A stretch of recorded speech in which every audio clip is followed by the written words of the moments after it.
Did you know that the average time frame to sell your home in San Antonio, Texas is about 60 days? And 70% of those homes that are listed are seeing a price drop. So if your home's sitting on the market over 2 months and you haven't done a price drop, there might be something going on. In this video, I'm going to cover the top 10 mistakes that sellers are making in today's market in San Antonio. Selling your home can be a daunting task, and setting the pricing is almost extremely unknown. You don't know what the next month's interest rates are going to be. You don't know what the buyer forecast might be. There's a lot of variables to it, so I wanted to really help out sellers. Stay tuned, because number 10, the 10th biggest mistake that sellers make, I've seen them lose thousands of dollars just by making that simple mistake. So, my name is Anthony Sharp, and I'm here to give you all the expert advice you need to sell your home in San Antonio, Texas. So there are several major challenges that sellers face in today's market when selling their home. If you set the price too high, you could sit on the market too long, and this could create a stigma that there's something wrong with your home. Or if you set the price too low, you could be losing out on money on the table. So what right solution? And I tell everyone, it definitely depends on every seller. There's a unique basis of every home. Some sellers need to sell fast. If you've got orders to another station and you're not trying to rent out and you got to move in the next 3 to 4 weeks and you don't want to miss out on another month of mortgage, then yes, we are going to set your strategic pricing different than we would for a seller that has some time on the table, such as 4 to 5 months. Let's go into examples. So there's many tactics when it comes to pricing. If you want to be the safest bet, especially for for sale by owners, I would say being a golden retriever is what we call it, meaning a very, very friendly price, something that appeals to all buyers and investors. You really want to get the most buyer potential on the table.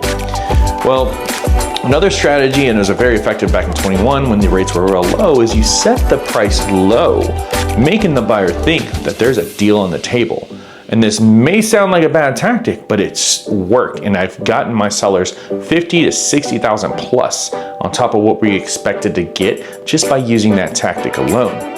With the interest rates as high they are right now, we really can't go into that low and hold strategy. So right now we're going with either the golden retriever or what I call the luxury market retail price. And this example, if your home is in a nice gated community or a retirement community, or there's a lot of luxury features within your home, we can price this home maybe about $25,000 to $30,000 more than we would in your standard average, maybe cookie cutter home. But let's go into this. Let's dive into the top 10 mistakes. Starting off with number 1.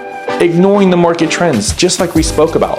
If there's not that many buyers out there, we really need to be a little bit more aggressive on your pricing. We need to have set expectations in the home. Make sure the staging is all good and make sure the house is clean, crisp, and ready to go for showings. Number 2, neglecting repairs. I know it might seem like a tedious little daunting task to maybe paint up some of those touch-up walls or those scuffs on the kitchen counter or the scuffs on the cabinet that no buyer is really going to make a big deal. Well, in today's market, buyers are more picky than ever. And really, we need to make sure this is a white glove treatment walking into this home. So I've been telling my sellers, if they're able to, if they have the energy and they're able to get on their hands and knees, let's start getting those baseboards clean. Let's get a professional house cleaning. Let's get a professional carpet cleaning. Let's get the curb appeal going. All these factors come into play in making sure that your home is ready to sell. Number 3, bad photography. This is one of my biggest pet peeves. If you're going in to sell your home that's $600,000 and you or your agent has decided to use a cell phone for those pictures, I'm telling you, you need to fire your agent ASAP. And if your agent is not showcasing the best features of your home within the first 5 pictures of the listing, again, we need to have a sit down with your agent and say, hey, we're not really advertising as much as we possibly could. Let's get that pool in the picture. Let's get, that big loft on the second floor showcase. Let's get the open concept living room showcase. There's many things that you can showcase in the pictures. Hiring a photographer can cost upwards of $500, maybe $700, but it is worth every single penny. Trust me. Number 4, not staging your home properly. If your home is vacant, I often will recommend you paying for a staging consult company to go in there and furnish it for buyers to see what the possibility is. I consider it If it's vacant, it's a blank canvas, and it's almost impossible for buyers to envision what they can do with your home.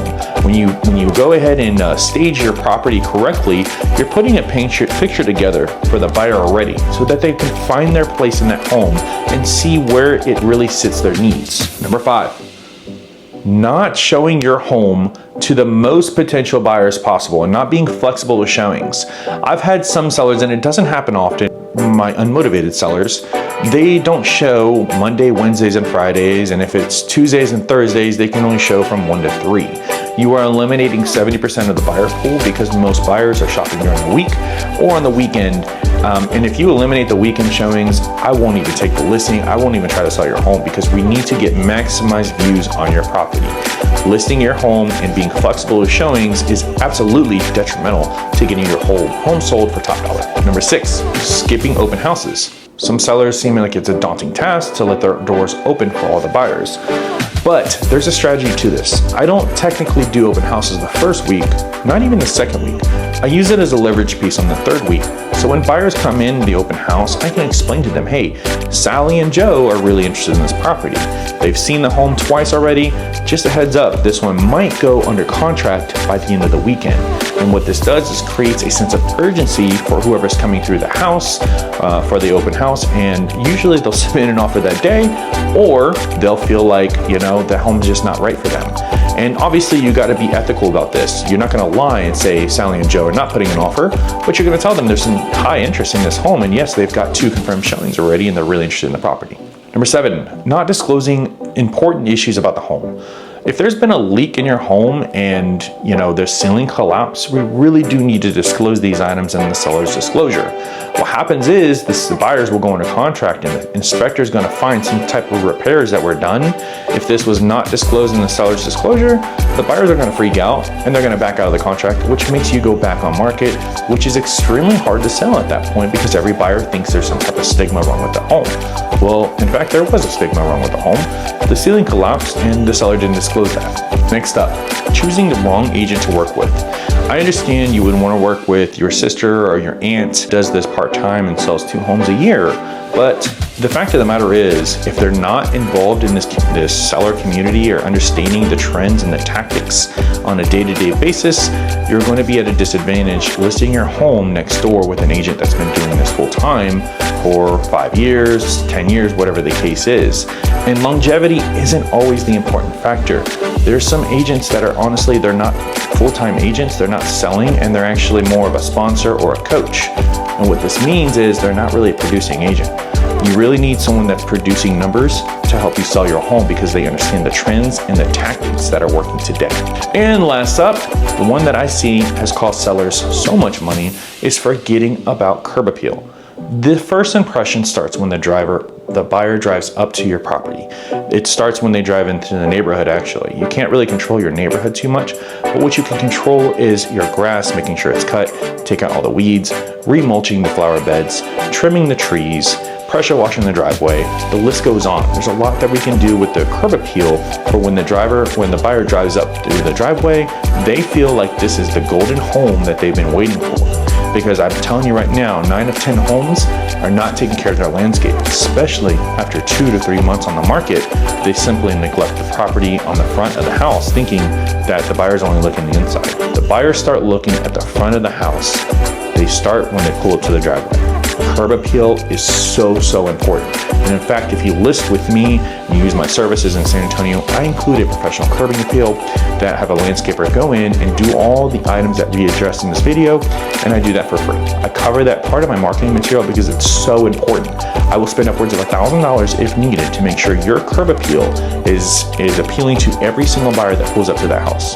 So there you have it. There's your top 10 mistakes to avoid when selling your home in San Antonio in today's market. There's a lot of strategies that can be used. There's a lot of mistakes, and honestly, I was doing the list earlier and I felt like I can go to at least 20 items that I see that sellers can truly avoid and making the pitfall of having their home sit on the market too long, pricing it too high or whatever. So these top 10 mistakes, if you check off every single box, make sure your home is ready to show, be flexible with the showings, landscaping, curb appeal, first impressions walking through that door is so important. If you have any questions on the selling process or you want to learn more, reach out. My information's all below, and I look forward to talking to you here soon. Take care.